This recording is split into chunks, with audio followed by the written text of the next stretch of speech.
শত্রু হচ্ছে আমাদের কার্মিক। আপনারা নারায়ণের মতো দয়াভাব ভিতর থেকে আনার চেষ্টা করুন। তার মতো পজিটিভ একটা হাসির খুব প্রয়োজন আছে। প্রত্যেকটা মুহূর্তে একটা পজিটিভ হাসি হাসার চেষ্টা করুন।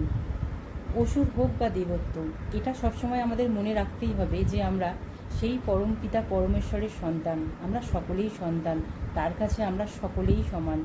কে পাপ করছে, কে পুণ্য করছে, সেটা ঈশ্বর সব সময় দেখতে পাচ্ছেন।